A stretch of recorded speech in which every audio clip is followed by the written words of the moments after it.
প্রতিনিয়ত খেলাধুলার আপডেট সবার আগে জানতে আমাদের চ্যানেলটি সাবস্ক্রাইব করুন এবং পাশে থাকা বেল বাটনটি প্রেস করুন। ধন্যবাদ। শ্বাসরুদ্ধকর চিটাগাং খুলনার ম্যাচটি টাই হয়ে নির্ধারিত 20 ওভারে খেলা শেষ হয়েছিল। ম্যাচ গড়ায় সুপারে ব্যাট করে 6 বলে 11 রান করতে সক্ষম হয়েছিল চিটাগাং ভাইকিংস। 11 রান করতে গিয়েও এক উইকেট হারিয়েছিল চিটাগাং। খুলনার হয়ে বল করেন জুনায়েদ খান। জবাবে খুলনা 10 রান করে 1 রানে হেরে গিয়েছে। এর আগে নির্ধারিত 20 ওভারে খুলনার দেয়া 151 রানের টার্গেটে খেলতে নেমে শুরুটা ভালো হলো না চিটাগাং ভাইকিংসের। শুরুতে ওপেনিং ব্যাটসম্যান শাহজাদকে ফেরিয়েছেন জুনায়েদ খান। 10 বলে 10 রান করে ফিরে যান শাহজাদের পর বেশি দূর আগাতে পারেনি ডেলপোর্ট।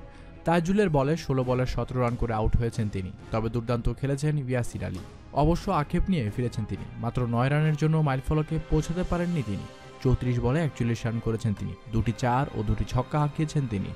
শরীফুলের বলে আউট হন তিনি। এরপর সিকান্দার রাজাকে ফেরান ব্রাথওয়েট। 4 বলে কোনো রান করতে পারেননি তিনি। 4 উইকেট হারিয়ে দল যখন বিপর্যয়ে তখন মোসাদ্দেককে দলের হাল ধরিয়েছেন অধিনায়ক মুশফিক। কিন্তু একটি 4ও মারতে পারলেও শরীফুলের স্লোয়ারে সরাসরি বোল্ড হলো মোসাদ্দেক। তবে অন্য প্রান্তে 6-4 হাঁকাতে পারেন এমনটাই জেনেছিল মুশফিক। কিন্তু ব্রাথওয়েটের বলে 6 মারতে গিয়ে শরীফুলের হাতে তিনিও ধরা পড়েছেন। 26টি বলে একটি 4 ও 2টি 6-এর সাহায্যে 34 রান করে বিদায় হয়েছিলেন। আর এদিকে টস জিতে ফিল্ডিংয়ের সিদ্ধান্ত নিয়েছিল চিটাগাং ভাইকিংসের অধিনায়ক মুশফিকুর রহিম। ব্যাট করতে নেমে শুরুটা ভালোই করেছিল দুই অধিনায়ক।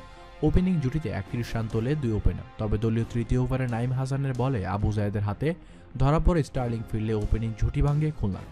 10 বলে 18 রান করেছিলেন তিনি। এরপর অন্য ওপেনার জুনায়েদ সিদ্দিকী 15 বলে 20 রান করে ফ্রাইলিংকে আউট করেছিলেন।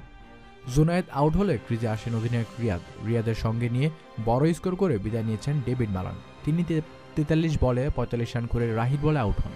এরপর ক্রিজে আসেন ব্রাথওয়েট। তিনি এসেই ছক্কা হাঁকাতে শুরু করেন। তবে তাকে ফিরে দিয়েছেন সঞ্জামুল। 5 বলে 12 রান করেছেন তিনি। তারপরে শিকার হয়েছেন অধিনায়ক রিয়াদও। 31 বলে 33 রান করেছিলেন রিয়াদ। ধন্যবাদ জানাচ্ছি এতক্ষণ সাথে থাকার জন্য। ভিডিওটি ভালো লাগলে অবশ্যই খেলাধুলার পরবর্তী আপডেট জানার জন্য চ্যানেলটির সাথেই থাকুন।